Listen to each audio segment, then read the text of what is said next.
Hello, future doctors. Welcome to this exciting session on biomolecules for NEET Class 11 Biology.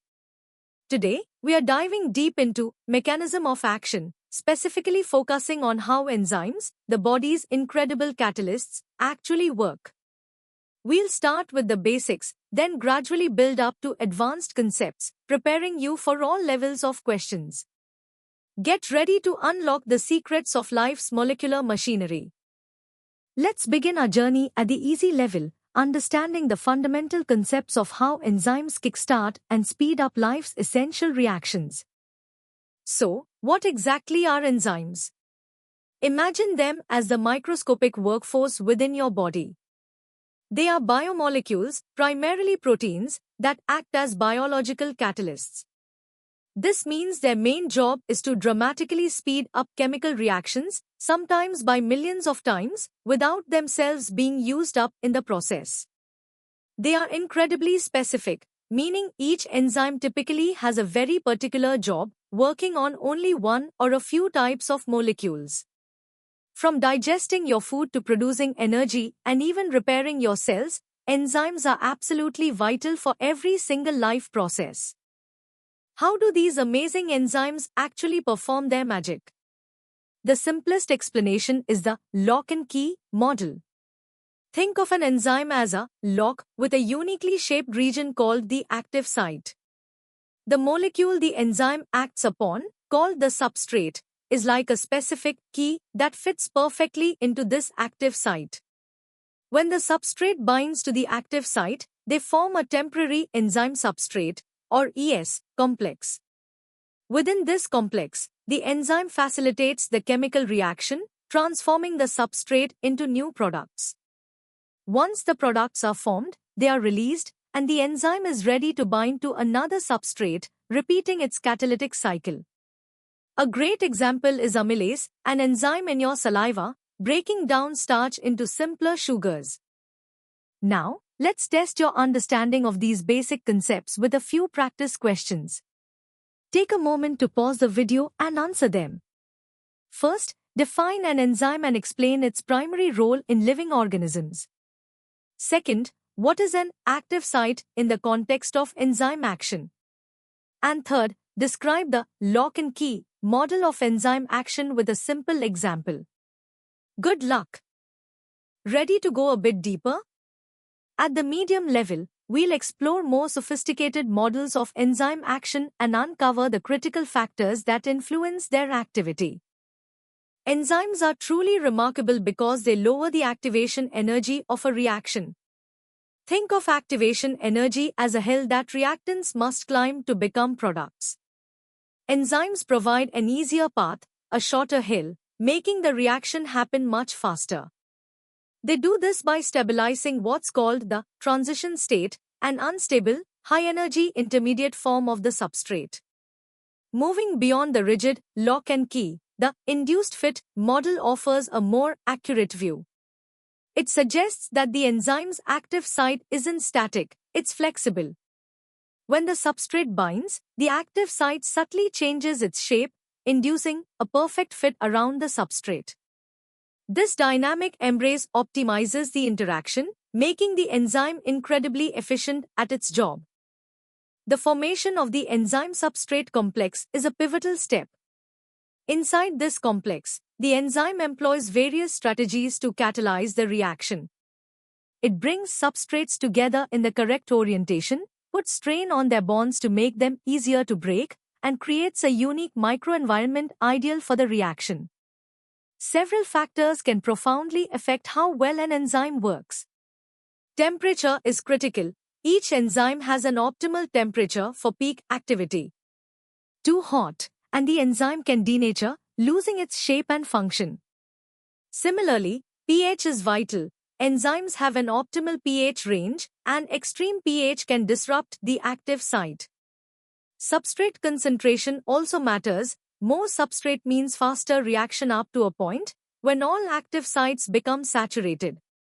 And naturally, higher enzyme concentration means a faster reaction rate. To quantify enzyme activity, we delve into enzyme kinetics. The reaction rate measures how quickly an enzyme converts substrate into product. We often look at the initial rate, measured at the beginning before products accumulate. Two key parameters are Vmax and kilometer. Vmax, or maximum velocity, is the fastest rate an enzyme can achieve when all its active sites are completely saturated with substrate. It tells us the enzyme's maximum catalytic capacity. Kilometer, the Michaelis constant, is the substrate concentration at which the reaction rate is half of Vmax. A low kilometer indicates that the enzyme has a high affinity for its substrate, meaning it works efficiently even with low substrate levels. Understanding Vmax and kilometer helps scientists characterize enzyme efficiency and behavior. Now, let's challenge your understanding with 5 medium-level practice questions. Feel free to pause the video and work through them. First, explain how enzymes lower the activation energy of a reaction. Second, differentiate between the lock and key and induced fit models. Third, what is an enzyme-substrate complex and why is it crucial? Fourth, describe the effect of temperature on enzyme activity, including denaturation. And finally, how does pH affect the mechanism of enzyme action? Take your time and good luck. Alright, let's step up the game. At the hard level, we'll explore the sophisticated ways enzymes are regulated, how they can be inhibited, and the crucial role of cofactors. Cells need precise control over enzyme activity. It's not just about speeding up reactions, but also about knowing when and how much to speed them up. This fine-tuning is called enzyme regulation, essential for maintaining metabolic balance. One key mechanism is feedback inhibition, where the end product of a metabolic pathway circles back to inhibit an enzyme at an earlier step, preventing overproduction. Another crucial mechanism is allosteric regulation. Here, molecules called allosteric effectors bind to a site on the enzyme different from the active site, known as the allosteric site. This binding causes a conformational change in the enzyme, altering the active site's affinity for the substrate. These effectors can either activate or inhibit the enzyme, providing a rapid and reversible way to control metabolic pathways. Enzyme inhibition is another critical aspect of regulation, where certain molecules, called inhibitors, reduce an enzyme's activity. This can be reversible or irreversible. In competitive inhibition, an inhibitor structurally resembles the natural substrate and competes for binding to the active site. You can often overcome this by simply increasing the substrate concentration. Non-competitive inhibition is different. The inhibitor binds to an allosteric site, not the active site, causing a conformational change that reduces the enzyme's catalytic efficiency. Increasing substrate concentration won't overcome this. A rarer type is uncompetitive inhibition, where the inhibitor only binds to the enzyme-substrate complex, preventing product formation. Understanding these types is vital for drug development and toxicology. Many enzymes can't function alone. They require non-protein helpers called cofactors. Without these cofactors, the enzyme, known as an apenzyme, is inactive. The complete, active enzyme with its cofactor is a holoenzyme. Cofactors can be inorganic metal ions, like zinc or iron, which assist in catalysis. Or they can be organic molecules called coenzymes, often derived from vitamins like nut plus or fad. Coenzymes usually bind loosely and act as temporary carriers of atoms or functional groups during the reaction. A special type of tightly bound cofactor, often covalently attached, is called a prosthetic group, like the heme in hemoglobin. These helpers are absolutely indispensable for many enzyme-catalyzed reactions. Time for 7 hard-level practice questions to consolidate your knowledge. Pause the video and give them your best shot. First, explain feedback inhibition. Second, how does allosteric regulation differ from competitive inhibition? Third, differentiate between competitive and non-competitive enzyme inhibition. Fourth, what are cofactors and coenzymes? Give examples. Fifth, define VMAX and kilometer and explain their significance. Sixth, what does a high kilometer value indicate about an enzyme's substrate affinity? And finally, why is enzyme regulation essential for survival? Good luck! Alright, NEET aspirants, prepare for the ultimate challenge. In the hardest level, we'll explore advanced kinetics, cutting-edge enzyme engineering, specialized enzyme types, and their profound clinical implications. This is where we build a competitive edge. While Michaelis-Menten kinetics provides a fundamental understanding, its nonlinear nature can make precise determination of VMAX and kilometer tricky. This is where the Lineweaver-Burk plot, also known as the double reciprocal plot, comes to our rescue. By plotting the reciprocal of velocity, 1/v against the reciprocal of substrate concentration, 1s, we obtain a straight line.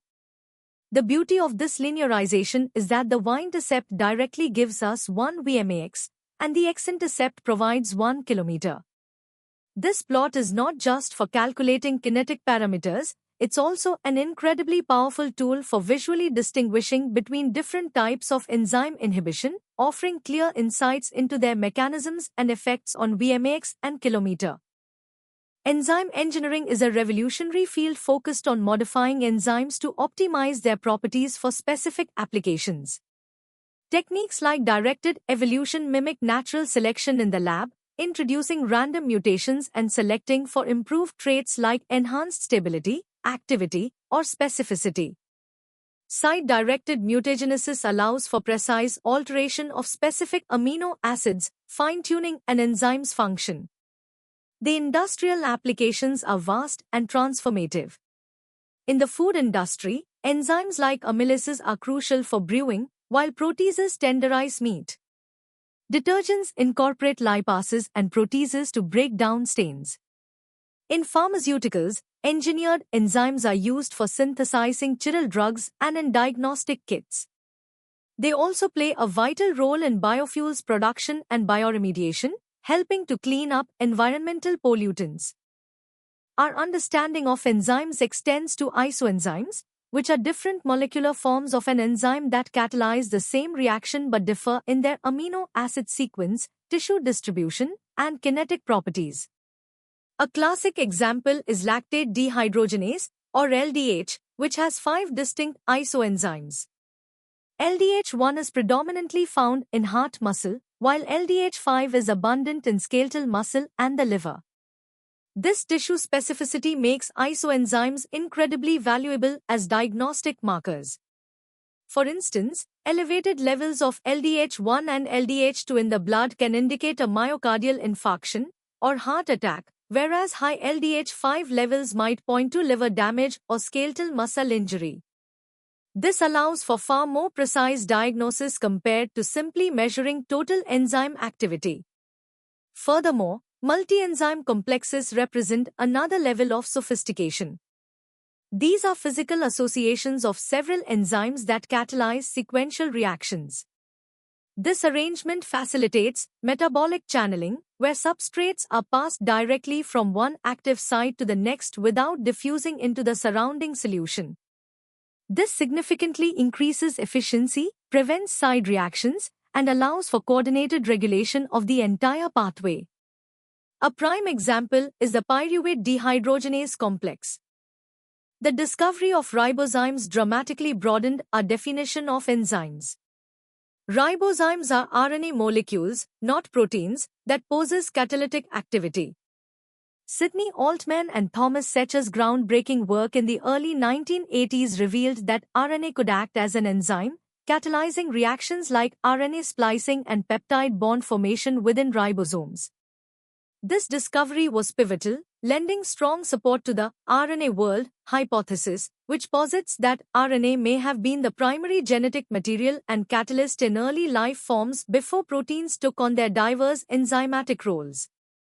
Beyond fundamental biology, enzymes have profound clinical applications. In diagnostics, specific enzyme levels, as we discussed with isoenzymes, serve as biomarkers for various diseases. For therapy, enzymes like streptokinase can be administered to dissolve blood clots, while pancreatic enzymes aid digestion. Enzymes are truly at the heart of both understanding and treating biological processes. Now, it's time for the first set of 5 challenging hardest level questions.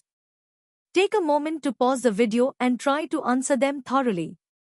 Question 1. A Lineweaver-Burk plot has a y-intercept of 0.2 minutes per micromole and an x-intercept of minus 0.5 millimolar inverse. Calculate the VMAX and kilometer for this enzyme. Question 2. Describe two different techniques used in enzyme engineering and provide an example of their industrial application. Question 3. Explain the concept of isoenzymes and provide an example of their clinical diagnostic utility. Question 4. What are the advantages of multi-enzyme complexes in metabolic pathways, particularly regarding metabolic channeling? And question 5. Discuss the significance of ribozymes in challenging the traditional definition of enzymes and in the RNA world hypothesis. Good luck! Let's continue with the next 5 hardest level questions to truly test your mastery. Again, pause the video and formulate your answers. Question 6. How would a competitive inhibitor affect the Lineweaver-Burk plot, specifically discussing changes in its intercepts? Question 7. Beyond the examples given, suggest another industrial or biotechnological application where enzyme engineering could be beneficial. Question 8. Why is it often more beneficial to measure specific isoenzymes rather than total enzyme activity for disease diagnosis? Question 9. Compare and contrast the catalytic mechanisms of protein enzymes and ribozymes. And finally, question 10. Provide two distinct clinical applications of enzymes, one for diagnosis and one for therapy, explaining the underlying principle for each. You've got this. And that brings us to the end of our deep dive into the mechanism of action of biomolecules, particularly enzymes. We've journeyed from the basic lock and key to advanced kinetics, enzyme engineering, and clinical applications. I hope this comprehensive session has clarified all your doubts and boosted your confidence for NEET biology. For more such in-depth educational content and to explore a vast library of learning resources, make sure to visit synapse.omaps.in. Don't forget to like this video, share it with your friends, and subscribe to our channel for regular updates and more exciting lessons. Keep learning, keep growing, and keep pushing towards your dreams. Thank you, and see you next time.